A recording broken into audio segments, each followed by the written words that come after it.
Well, yeah, save 50%, pay 30% in taxes, and enjoy the other 20%. Yeah. And the biggest thing I tell them is it's a fluctuating number. I'm not going to lie to you, we're making big money with ours. So instead of going to the bank, the bankers don't like me because they want to loan me money, but we pay cash.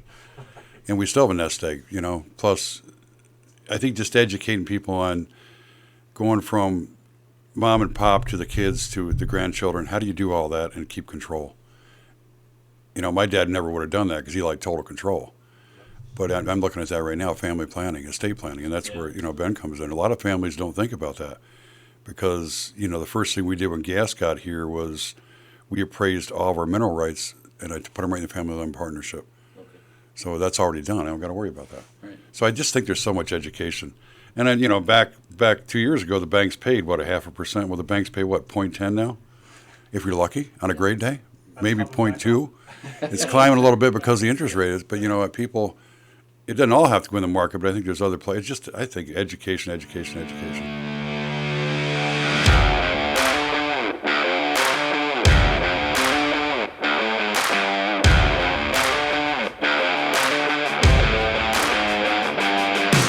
thought it'd be great if we, since we're all here together today, and give about an hour maybe, and we'll try to cut each other off if not earlier. But I thought it'd be great if we could just kind of go around the room, because the whole thing, what I really wanted to do was, this goes back to about 2 months ago, I think it was. Maybe Bill was on my porch and we were chatting like two old guys on rocking chairs. That's true. And we brought up royalties, and you said something that caught my ear, if you will, and it was I think I have like so many people every day asking me, what am I doing with my money and where should I go, and looking for advice. And that really struck a chord with me. And, you and I are OG here. Like, you're my first podcast ever. And I think, one of the best. It was really fun. And when we did that, we've done a lot since. And I know that you are very well tied in with business and with folks in the community and folks that you're having conversations with every day. And I know that you guys, as a financial planner and an accountant, are dealing with these things every day with everybody in our area. So I thought it'd be great to get us in here. We'll talk geeky numbers. We'll talk feelings and what people are doing with their money and what they're scared of, what they're excited about. And we'll see where the conversation goes from there. But real quick, let's go around the table. My name is John Burke. I'm a financial planner here with Stonehouse. My name's Denault. I'm a CPA with Stonehouse TBMA. I'm out of the Y-Sox office, but I'm here in Tunkhannock once in a while as well. Yeah, that's great. I'm Bill Ruark. I'm from Meshoppen Stone. We own other businesses, Stone Hedge Golf Course. We do a lot of work in the natural gas industry, and it's great to be here. Yeah, and I'm Bob Brown, CFP, Certified Financial Planner, if you don't know what that is. And I work alongside on a daily basis with both John and Ben on the investment side and the tax side, and we do a lot for folks in this area, like I said. So we're here today specifically to talk about royalties. So we made some notes for ourselves, but we're not going to get stuck to the paper too much. But we're going to talk about how royalties have changed over the past 10 years, really, right? When people were originally lining up, and I know that we were doing a whole bunch of seminars, and everybody was scrambling to basically figure out how to lease their property, do it in the right way, the responsible way, protect things, cover their families, get the fair amount, things like that. That portion we phased out of that a long time ago, basically, and now we're in a different phase, and we've recognized it here with the folks we're working with, and per that conversation that you have on a daily basis, if people are starting to get at a different phase of their personal assets or their personal well-being as far as financially, where they're paid off some debts, they're starting to accumulate wealth, whether they're just dumping it in the CDs and savings accounts, or they're investing in other things, whether it's the stock market, the bonds, other businesses, donating it to families. They have wealth that they've never had before. And so a lot of people are looking for guidance. Some are maybe not even realizing that they need some guidance. And so that's what I want to talk about. I think there's a lot of things opportunities, if you will, that people might be missing. And I know tax-wise, one of the questions that people ask all the time is, can I pay a little bit less in taxes or pay no taxes whatsoever? That's usually question number one. Right. We all try, don't we? Exactly. And I feel like one of the reasons I'm so excited about this conversation is I feel like there are definitely some families, and I say families too because you're usually talking a little bit larger swaths of land that are farmland, and But even people with 10 or 20 acres are starting to see these days royalties that make a real difference. And so I think these people, whether they're individuals or families, they have this sort of one-time opportunity to really change a direction in their life, especially financially. Maybe keep the land in the family, Ben, as you were talking about with me the other day. And so I'd like to talk about what that looks like. So we'll talk about planning for their future, and not just their future, but their next generation. And then possibly, if we have time at the end, giving back to the community, which I know we do a lot of here, but I don't know if people have been in a position where they can consider that. So that's something to think about. So let's dive into the first topic, which is the royalties, right? So we have this new program. I'm excited about it. I'm excited about everything. That's good. Yeah, I guess. I got to be enthusiastic about work. But we have this thing here that we're calling Fuel Your Future. So this is a combination of things that we're doing with clients on a daily basis, right? We're looking at their taxes and we're looking at their investments or their wealth, if you will, and trying to make sure that those two, a lot of times people have things working. They have a tax pro over here, or they're doing it themselves, and they have their money over here, and these two things don't really speak to each other. And so we know from people we've worked with that if you get those efficiencies, those coordinations happening, the efficiency is there and tax savings could be happening, and you can still be growing your money and just being smarter with your money, right? Right. So I'm going to throw some questions around the table for whoever wants to answer. Let's talk about, first, before we get into the details of that, let's talk about the mindsets of people, because I think people have different mindsets. One of the things I noticed when Scott, who's not here today, but Scott and I did a lot of seminars years ago, and we were excited, but most people didn't take their money and invest it. They either paid off debts or they just tucked it away, or they paid a lot in taxes usually, but then whatever was left over, they tucked away. And I think some people are just afraid of investing and just losing anything, right? Even though we know there's risks coming at things from all directions. So in a nutshell, do you think that people, what kind of mindset are you seeing out there? You talk to people all the time. Are they looking to invest their money in the market? Are they afraid of the stock market? Or they want to invest it in more gas real estate and try to? Well, I see both sides of the coin. I see people that have, and I hate to use this terminology, more brains. They want to go out and buy real estate and do things. And then you have the people that think that, okay, I'm getting 10 grand this month. This is going to stay 10 grand every month for the next 20 years. Right. And that's a bad thing. You know, and I always tell them, so when gas got here in 2008, I believe it was $5. It went as low as $1.50. Mm-hmm. It traded yesterday at $9.35. Yeah. So we're riding a nice bubble, but I think people need education. That's what I was telling Bob when we sat on his porch like two old guys rocking. I said, I think people need education. I don't know how you educate them, but it's like the stock market. You know, guys will call me and say, hey, Billy, your stocks are down. What do you want to do? Well, you have to keep your money in there to get your money back. Right. You can pull your money out, but you're not going to get your money back. So I think a lot of it's education. A lot of it is people spend a lot of money on their houses, on building buildings and doing things. Some people like me buy businesses. Why, I don't know, but we just do that. You know, plus we save money. And we save a lot of money because we were riding a really, really, really good ride for a lot of years. And, you know, in my business, I deal with millionaires now. They're building $1 million houses using flagstone. So I don't know. It's really an interesting question, but I think it's really got to be an educational process. And a lot of people forget about the taxes. You got to pay taxes on this money. Right. Yeah. That's where they get in trouble. Yeah. So I'll start with John. So Okay. I wrote down on my notes here, I think right to your point, Bill, there's a difference between investing and saving, right? And I think people that don't have, like you said, I like to buy businesses, but you know that can be intimidating, and a lot of people don't have just the resources to do that, or the energy or the interest. But you can still invest, right? With that, not in a business, but in various things. Versus saving. Saving is just, talk to me about the difference between that, because we see Sure. that with people. Yeah, I mean, to me, the idea of saving money is a lot of times a shorter objective of how do I create a moat around my financial security today to feel like if something comes up, I can afford that item. You know, if I have a furnace that fails or I have a roof that fails, I think savings is great for that, because you just want to have that money available for you. So clearly, if you got some new royalties over the years, you've had a chance to put aside some savings. As I think about investing, you know, Bill's investing in businesses. That's his way of growing his wealth over time.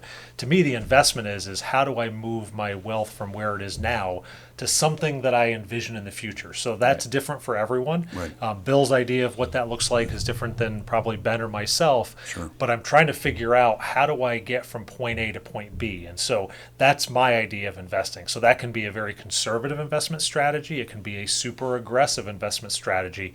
But as we think about some of the newer wealth into royalties, a lot of these folks never had the ability to even save, let alone invest. And so a lot of that new money, like Bill said, needs some of that education around, how do I get savings to a point where I feel like I'm in equilibrium, and then how do I invest for that long-term objective? Yeah.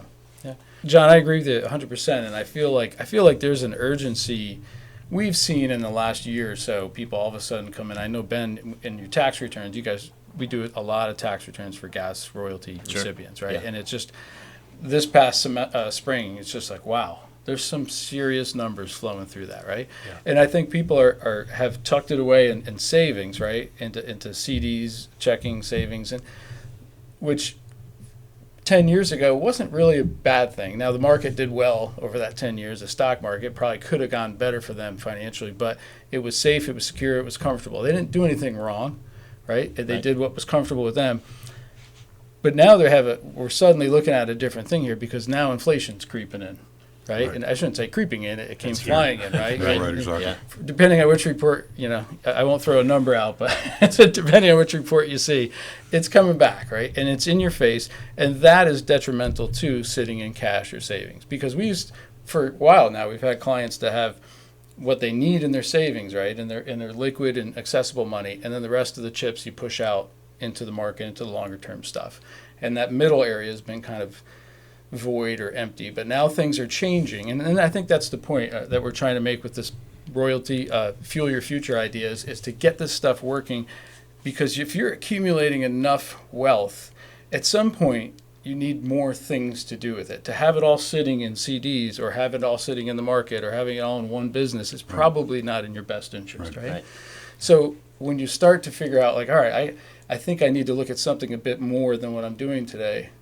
What's that? I think that's where people are disconnecting. What's my next step? Do I call my insurance agent, my banker, my stockbroker, whatever, or my accountant? So I think it's usually a combination of all that stuff. all the Like above. do your education, like you said, right? Educate everybody. Yep. So what kind of opportunities?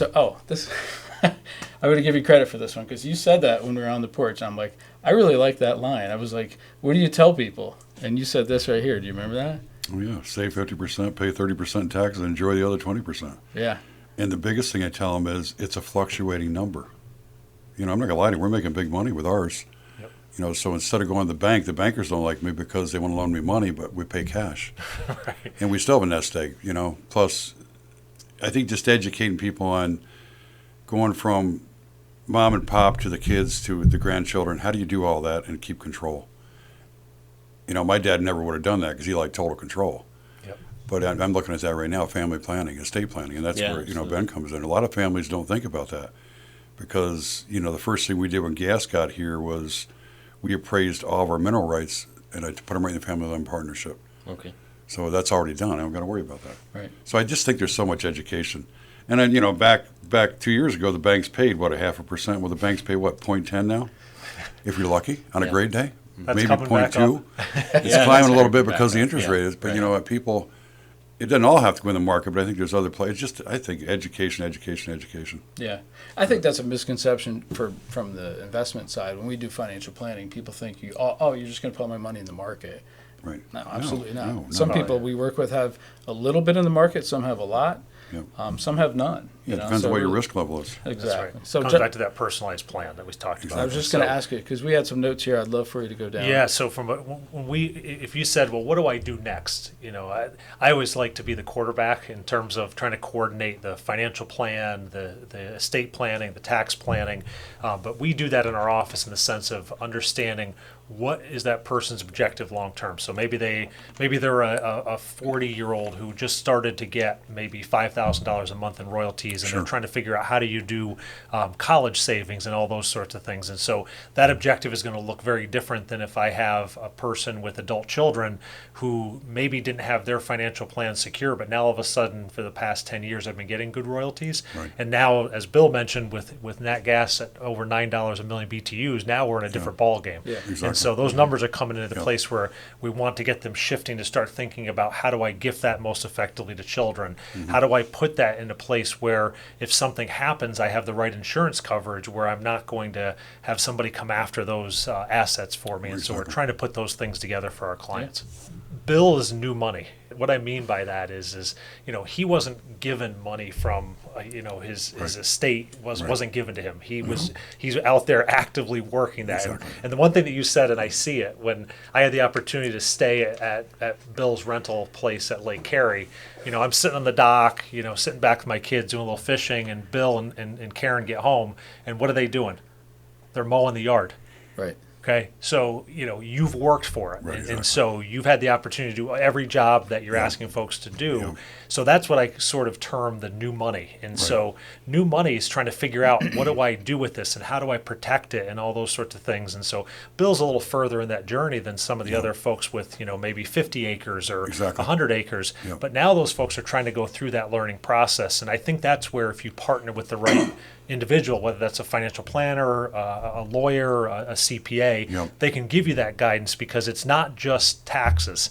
You can do something on the tax side where you're saving money, but you're having a suboptimal investment strategy. Right. Well, that's not going to help you either. No. There's times where I have clients who nobody's ever happy to pay taxes, but if we do it in a way that's trying to spread those over years, be in a lower tax bracket, all those sorts of things, we're doing that by making clients money and trying to optimize those plans together. So, that's really what we're seeing here now is as Bob said, even some of these folks with 10 and 20 acres, now all of a sudden $7,000, $10,000 a month in gas royalties. How do I be smart about that so I can set myself up for the future in case they go to zero again? Right. Right. Very well put. Yeah.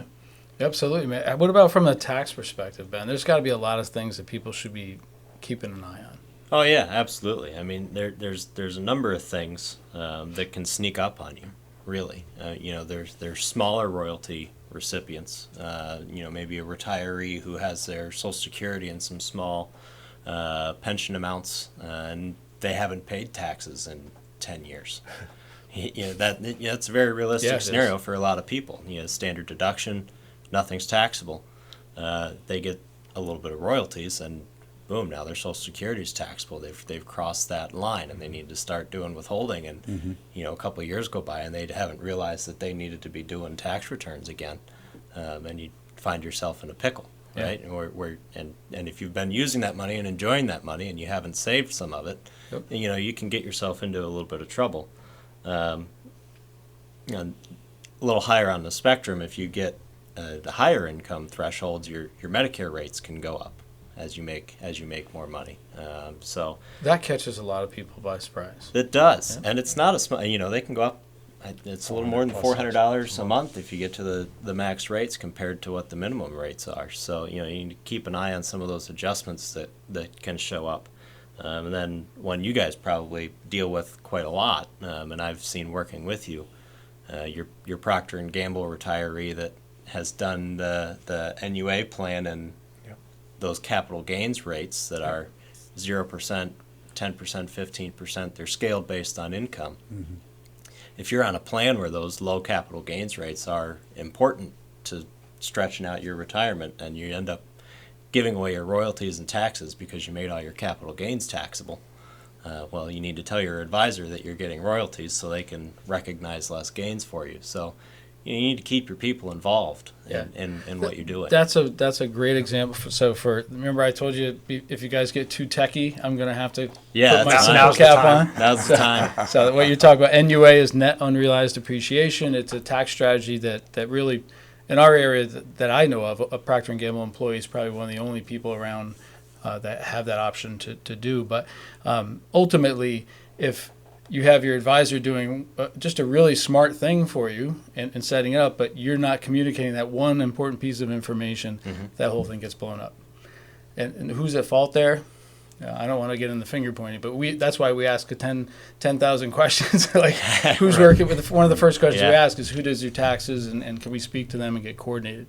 Building on what Ben had said, as we look at the clients that I work with, I generally try to get their tax returns, and we have a program we'll run that through to try to get an idea of what are those income sources, because sometimes, it's almost, sometimes it's, people like to keep the royalties out of sight, out of mind. They think about that as like a totally different thing. Mm-hmm. But by doing that, we could be making decisions from IRA distributions and some other things on the other side that's causing things to be taxed that don't need to be. So we've had multiple scenarios like that where we could just lower those distributions a little bit over here on the IRA side, and we're able to save people thousands of dollars in taxes because it might keep their Social Security totally non-taxable, or maybe only 50% of it gets taxed. Mm-hmm. And so those are things, if you're operating in a silo where your accountant's over here and your investment advisor's over here, you really could be missing something. Yeah. So I don't know if you're aware of this, but when I mentioned that Fuel Your Future, that new program we're running for royalty owners, it's going to be in tandem, both the accounting and the investment side. So one of the first things we'll ask is your last year's tax return, and we'll run that through a tax analysis, and that'll trip up any royalties. So it'll catch a lot of that stuff, and then all the investment stuff that we typically do, and get those things. I get excited about that crap. This is like totally separate, because these guys know this. But like, I cannot. When I talk to accountants, I'm like, how many of you do you talk to investment people? And it's like literally zero. Right. Like everybody totally does their own thing, and we're running these things through, and I'm looking at them like, you find some small mistakes, which you don't throw in anybody's face, but you run it through, and then all of a sudden you're like, why are you doing that? You're like, oh yeah, let's change that. You can actually save these people money. Well, John's exactly right. If you're gonna come see Ben, John, or you need to see the whole program. Right. Because a lot of families don't understand. I'm going through estate planning, but I'm an exception to most of the rules. But some of these families are getting lots of money. Right. Absolutely. I mean, there's some real estate out there that I know, and they're getting lots of money, and their estates now aren't simple estates, but they don't understand that. They don't, and just like the stock market's great, but people are greedy. Yep. Give me 10% any day, I'd be a happy guy. Yeah. People want 20, 30, 40% because that's what the market's been doing. Well, right now it's reality check time. Yeah. For back to earth. Back to earth. And Bill brings up a good point too. The estate planning side.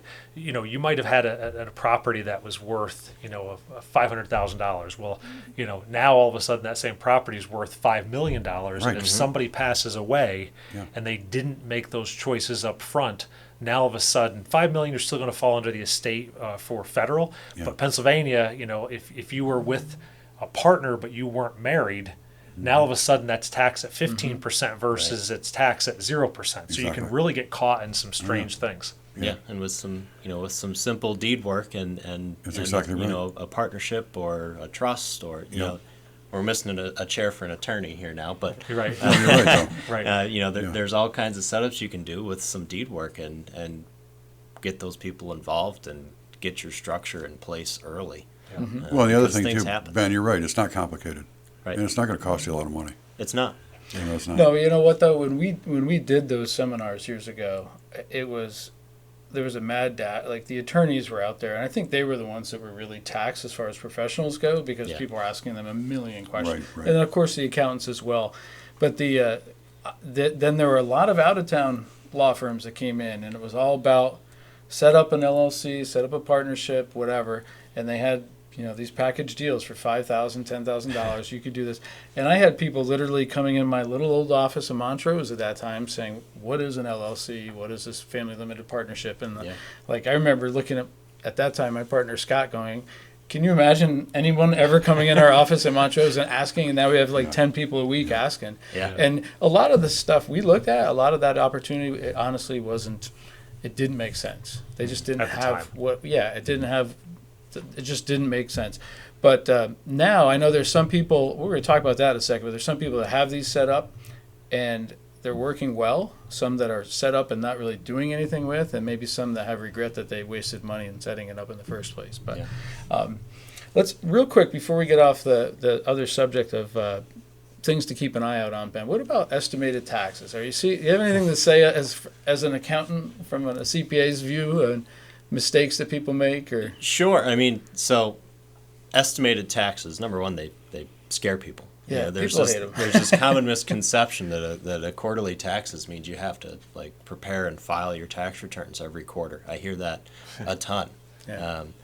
If you want to do quarterlies, which IRS says you're required to, that's why there's a penalty attached. It's a voucher. If you want to do it by a paper check, it's a voucher that goes with your check, or else it's an online payment.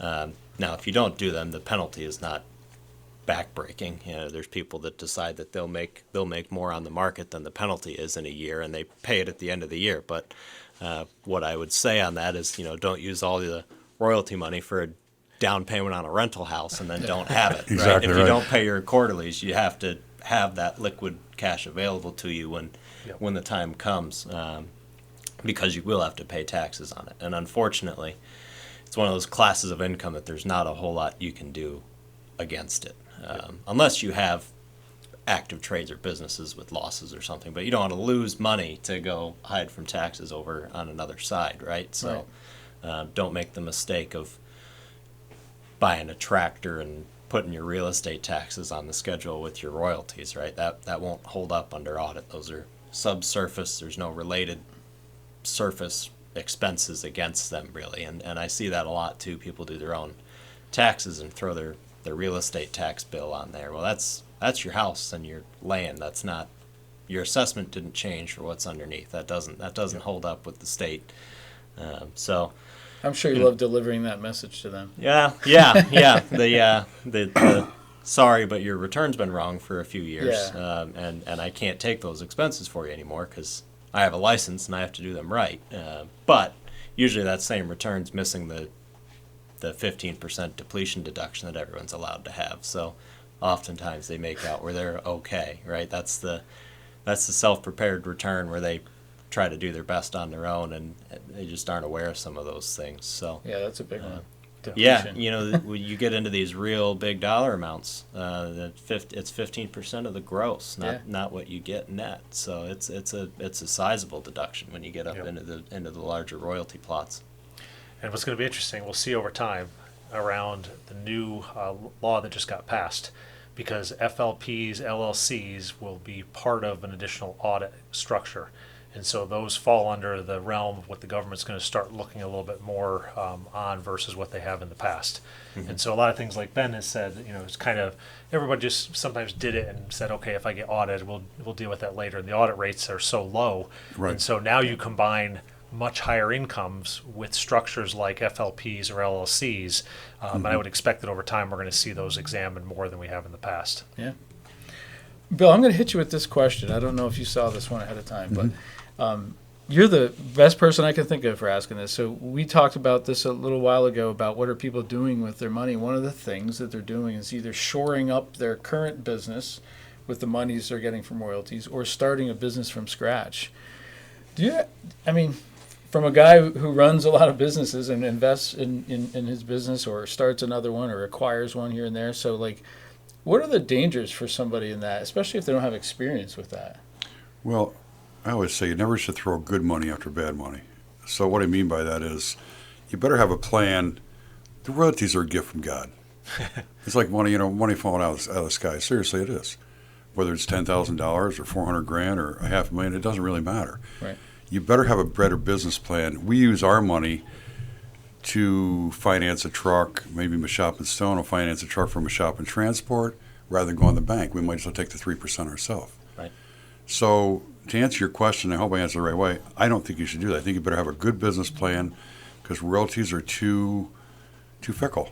I mean, they're not going to be here. They're always going to be here, but it could be, you could have 100% today and you could have 20% of that next year. It depends on, it's a commodity. Yeah. We're trading a commodity, and right now it's good because Ukraine is out of control. Yeah. And Russia's out of control. Yeah. And that's what's driving the price right now. So to answer your question, I see a lot of family farms that are trying to farm with gas money they're getting, and I always call you're throwing good money after bad money. Oh, and the man, sad part about it is Yep. they're really, really good people, but they're not educated enough to know that I need to do something different. I need to sell them cows, maybe sell crops, or go find a job because they're great people and they're great workers, but they're throwing the money away, I think, personally. Yeah. So I don't like that idea.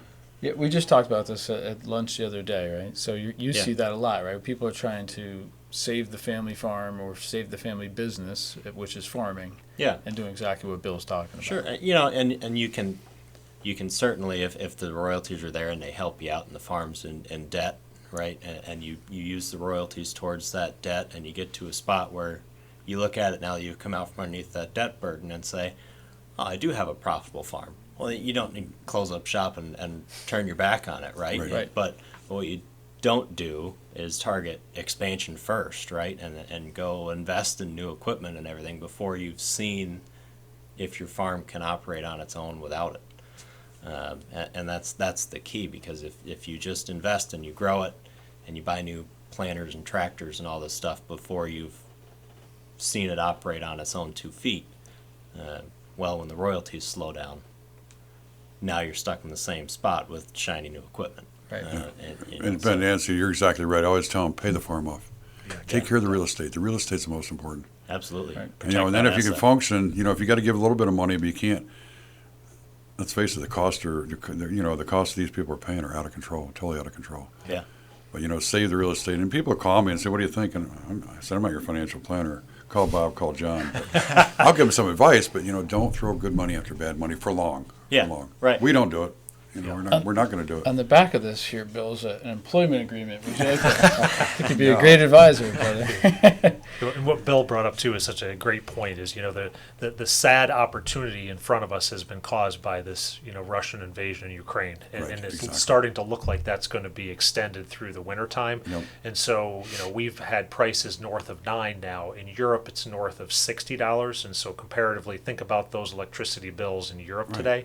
And so there was some mistakes made from a national security perspective there, but that could even get significantly worse, as we start to approach cold season, because their natural gas storage isn't building the way it normally not at would. all.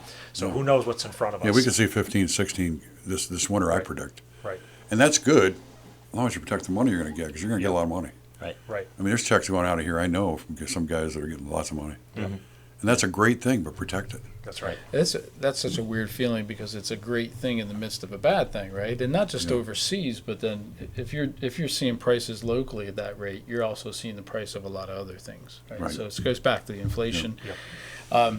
So let me ask you this, Ben. I think I wanted to start with you about the LLCs, family LLCs, limited partnerships, things like that Sure. people may have put in place. I know a lot of people did, and I think there's some people out there that are using them well and as they were intended, and other people that are kind of just minimally doing what they have to do. But do you have any insight on whether they're what you're seeing out there? Yeah, it's a shame. You mentioned the rush to set them up, Yeah. that happened 10, 12 years ago now. And a lot were set up, and they got handed a nice folder and said, okay, now you have an LLC. Hey, good luck, right? And then it collected dust on the shelf. So there's some misconceptions about them and what they do and how they should be used. And, really it's a tool for your estate plan as much as anything. But it doesn't have to just be money in, money out. You can use it for something and get creative and let it build a fund to, as you said, protect the real estate or something along that lines. The income passes through the LLC so that it doesn't pay its own taxes, but that doesn't necessarily mean all the money has to go directly through it, right? And that's what I see most often, is that it's just kept at this minimal balance and the money just flows straight through it. And maybe the family's in a position where you have enough individuals who care about the property that they'll build their own funds and take care of the land, but why not use the tool that you have, that you've built, that you've put in place to take care of itself? And most don't do that. They just got the setup and off they went. So They need a quarterback. right. Well, and that comes Right. back to what we talked about. If your plan is how do you protect and keep this land in the family forever, then we need to set up income producing investments, as you said, to pay the taxes, to pay the insurance, to maybe pay somebody to check on the land at certain frequencies or whatever that structure happens to look like. But that's where the investment advisor would partner with that estate plan to make sure that that's set up for many generations going forward. Yeah. And you hit it right on the head, many generations going forward, because people look at today. Yeah. You got to look past today. You got to look down to, I know my kids are good. My grandchildren better work their butts off, because they're not going to, it's established that they're not going to get it because no one gave it to me. Yep. But I think you're right. It's just education past today, and it is a problem in this area. It's a big problem. Yeah. And it bothers me to see just the advantage, number one, that the gas companies took of them, and now they're getting money, but they're really not They don't know about taxes and about some of the things you're talking about. I could tell it bothers you because why would you be here? Yeah, right. No, You could be the land of Oz over there tonight if you wanted to. yeah, right. Okay. But no, seriously, you don't have to be here. We're not paying you to be here. You just said, yeah, I definitely would love to help people out and share at least what I'm seeing and hear what we're talking. That's why I'm excited about what we're doing with the tax and the investment side, the planning side, because I think those two, it's one arm tied behind your back if you don't have that. And then, like you said, Ben, we really should probably have an estate person in here as well, which we pretty much outsource, but we have a lot of good folks that we like to use, and a lot of times people already have somebody. But coordinating all those things together is just, I think it's just that people don't know where to go for help, for guidance, right? And I think it's a little bit of self-consciousness. Like if they set something up and thought, God knows most of these people were doing their homework. I saw a lot of them at our meetings and other meetings, and they were thinking they did the right thing, and they thought they had guidance. They might have done it perfectly, or they may have made a mistake or two. It doesn't matter. Like all I care about is from today forward. How can we help you? So that's why we're doing the Fuel Your Future. That's why we're having conversations like this, because this is an opportunity, and we might see stuff go up higher this winter. But I mean, we're talking about real high levels right here. So you have to, in my view, you have to say make hay when the sun shines, right? And do some smart things with this money now while it's coming through the door, because it won't be coming through forever. So, Yep. Oh, this is my favorite question for an accountant. I'd love to hear your view on this too. Bill's an I accountant think now. I'm jumping around here, so don't follow the pages. When it comes to, hey, it's December or whatever, it's tax time. I got this extra cash. I think I'm going to go buy a tractor. I'm going to go buy something for my business, for my farm or whatever. Sure. And your answer is probably like, do you need it? Like, well, not really, but I don't want to pay tax on it, right? I want the deduction. So, well, how do you guide folks through that? Well, I use the short saying most of the time. I don't let the tax tail wag the dog, which is just what I heard my partner say to me. But the truth is, you don't buy things you don't need to save taxes. You use nice round numbers. If you have 1,000 and you spend 1,000 to hide from taxes, when your taxes would have been $300, you're short $700, right? So Right. You buy things you need. Anytime you're going to buy an asset, whether it's a tractor, any kind of business asset, the point is that asset's going to generate you revenue, right? If you're not buying something to generate you revenue, then you're just spending money. Spend money for enjoyment. Don't spend money to run from taxes that you don't need. Yeah.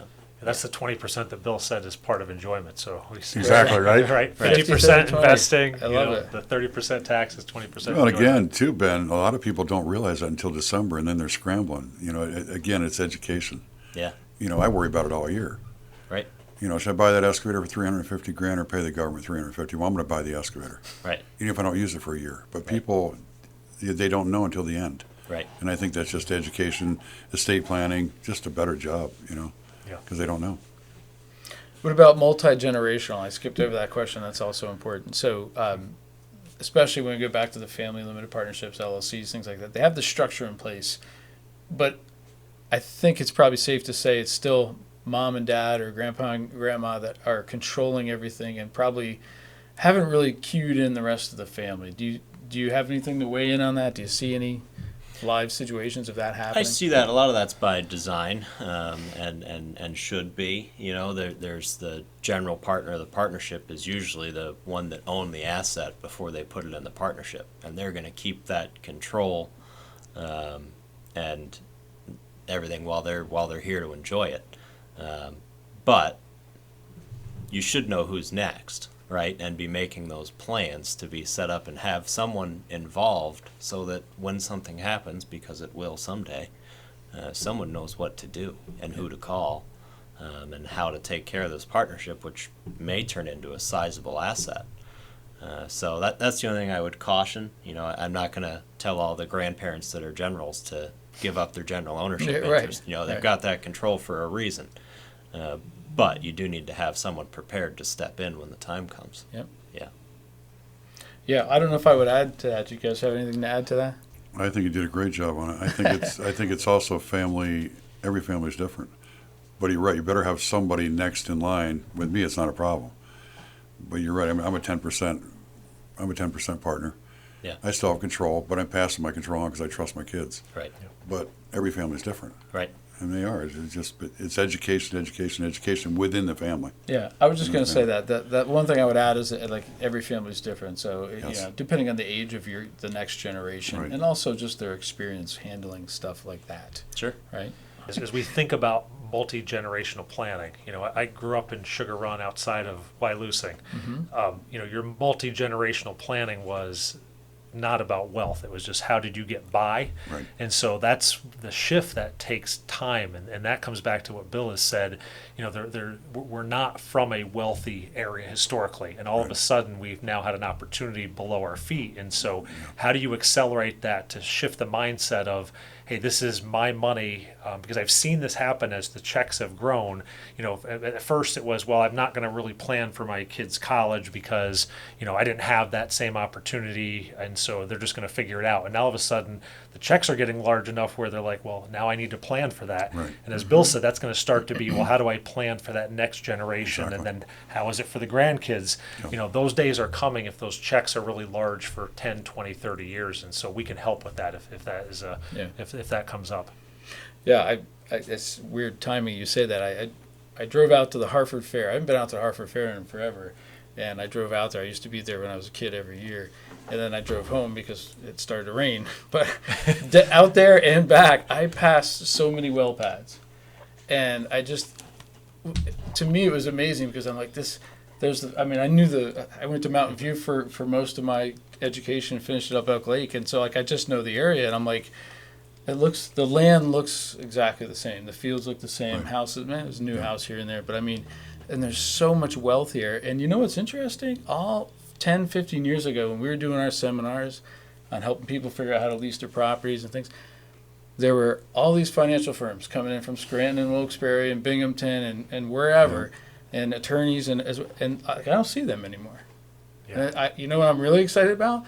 We're still here. We're doing it. And now all these people that we grew up with are starting to really get to a point where I need to get some advice. And so I think we're putting the right stuff out there. Yeah, and there's a personal part of this job too, in the sense of I'm thrilled to see my friends and neighbors that I grew up around have this problem.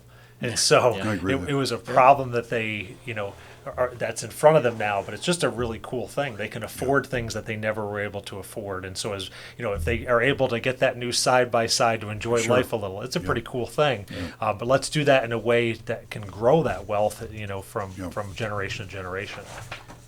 So we have just a couple minutes here. I just want to touch on, so you just mentioned it's really cool to see some of our friends and family that have that. Yeah. But there's still folks around us who don't.